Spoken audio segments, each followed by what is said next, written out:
It's been already 1 year since that sad day when the art community found out that Kim Jung Gi had passed. I had the opportunity to see him draw live 3 times.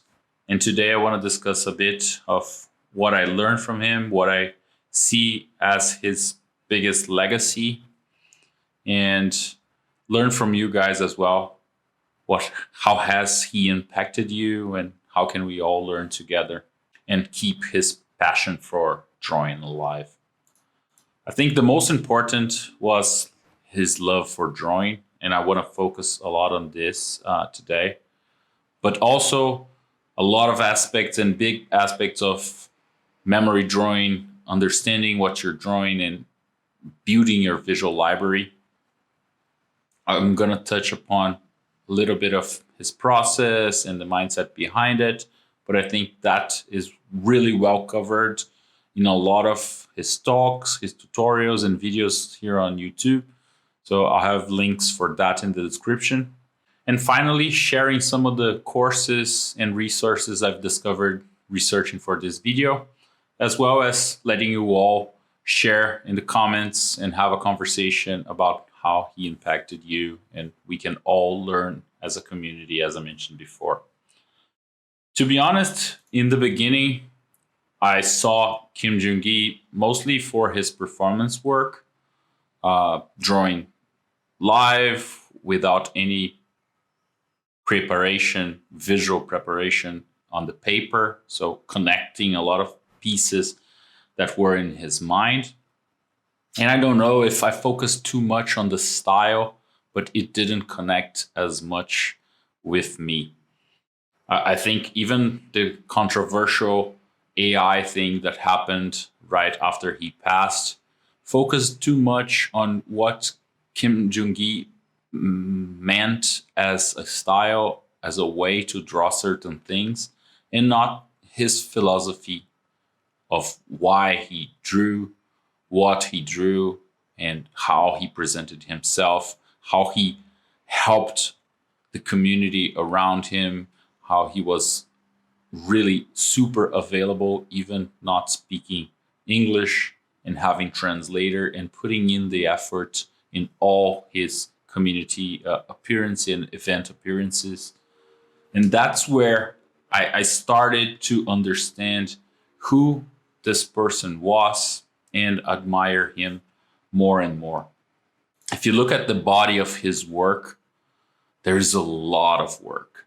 Every time I met Kim Jung Gi, especially at CTN 2016, every person that bought one of his books or even just a blank sketchbook with his designs, he drew on them. If he had the time, he would draw on them. So he was constantly drawing. I would love to see him drawing in his leisure time and not performance time, when nobody's watching, kind of thing. Even to understand a little better his mindset, I definitely need to go through some of these books.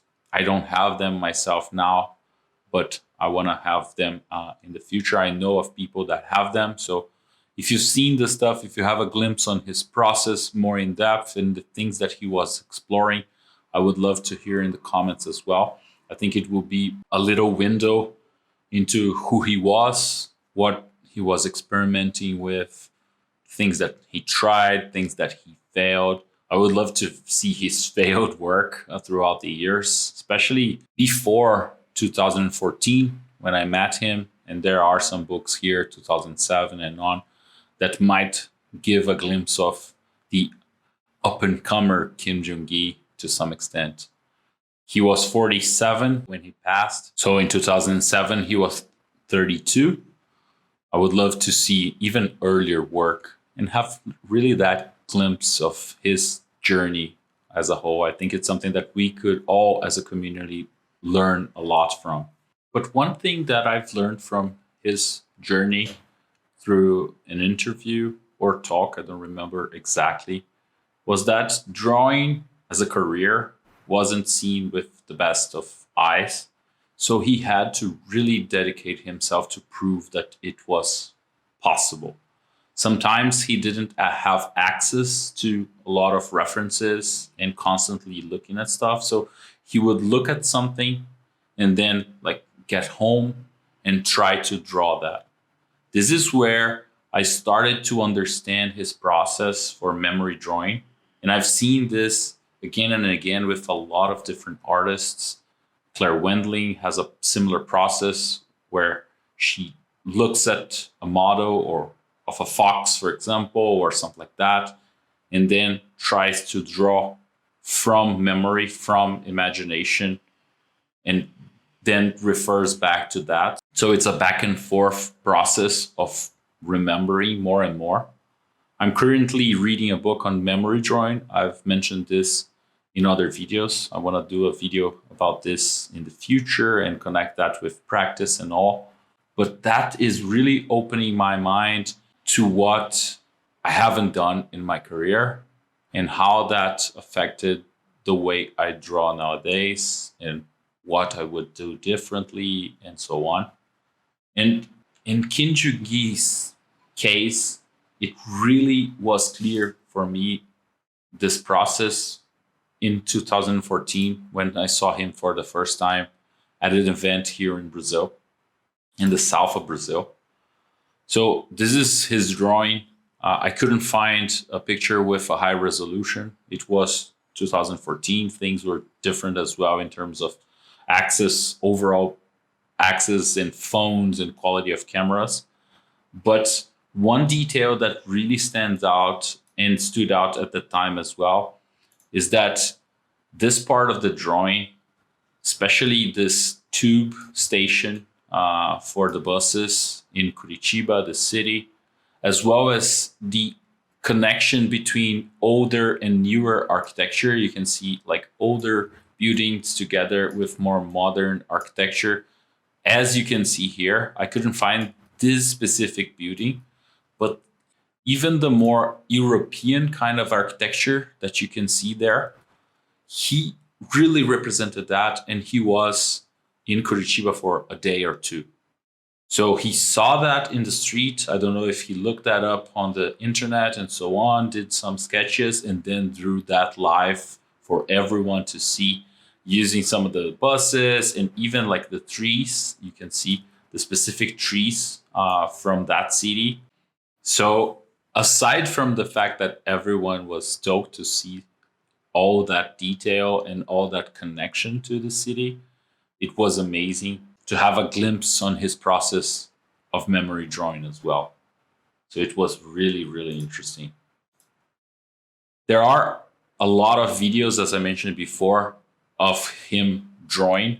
This one, I think, is the most informative. And I've seen him draw a goat, if I'm not mistaken, or a deer in the same process. So he thinks three-dimensionally and positions everything that he's drawing inside a box so that he can also distort that. So I would highly recommend going through a lot of these videos if you want to get a little bit of that mindset. Once again, I haven't gone through this process myself, so I can't really talk about the learnings that come with it. I would love to hear more from any of you out there that have done this. I've heard some people talk about this mindset, even like redrawing some of the work so that you don't have the underdrawing in there. You do the process, you construct, you build things, then you start over fresh in the final drawing. Some people get the layering aspects, especially if you're drawing digitally. So you don't need all like that mental construction before you go in, but definitely has more of a performance impactful way. And I've seen some people like Peter Hahn or Katsuya Terada that draw in this way. And it's really interesting, almost magical to see them doing that. One thing I want to highlight from his process is that although he understands perspective really well and really has a grasp on this, he distorts a lot of stuff. He doesn't respect perspective in one scene. Like he has multiple cameras, angles, lenses, horizon lines and all this kind of thing in one scene, and it works to his advantage, to what he wants to convey. So you can see here some of the people looking at this scene, and then it starts changing into like different figures, different sizes, different angles, more of a angular kind of perspective with a fisheye lens, and everything works out in the end, the final image. So it also reminds us that we can break some of the rules and end up with something that looks awesome.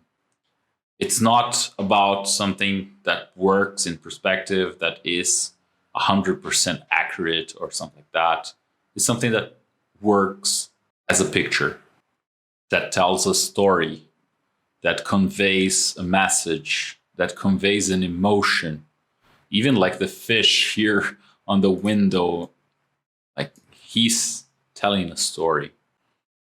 And I really think that this image that he did that first time in 2014, that I was privileged to see him draw live in my country, represents a lot of what I take from Kim Jung Gi as a learning, as a legacy, even just for myself individually, that he went to a place, he immersed himself on that place, he absorbed a lot of visual languages and content.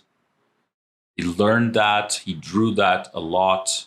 He was constantly looking, but he really cared about who was watching him draw, the people he was connecting with. So he wanted to bring some of those elements from that specific city, from that specific culture, what he knew from Brazil, what he had seen before, vegetation, animals, people, and all of that added to this final image done live without any visible preparatory work to really connect with everyone that was looking. He was constantly talking to everyone, answering questions.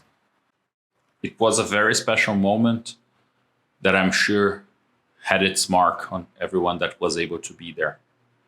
And I've seen this over and over again in his performances, that he brings something from that place. Of course, the one in Brazil will connect really more to me, but I'm sure each one of you will connect to his work, the region that he's depicting, or the elements, or the IP.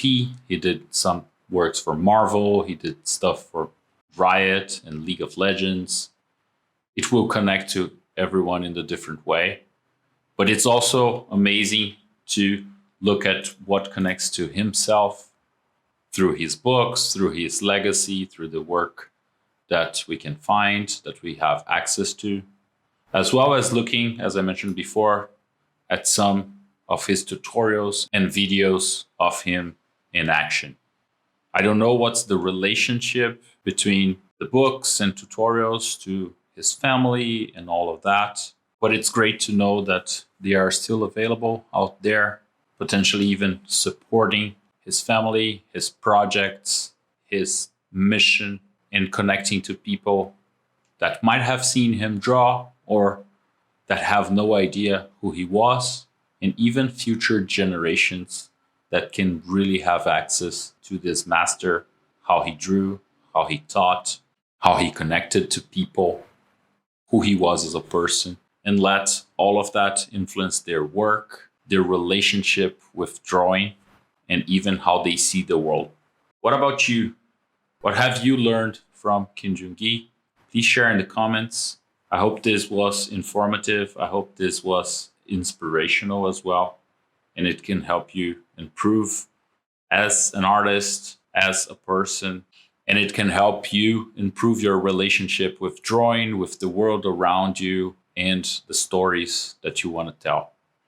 So have a great journey, have great drawings, take care of yourselves, and I hope we can catch up in other videos.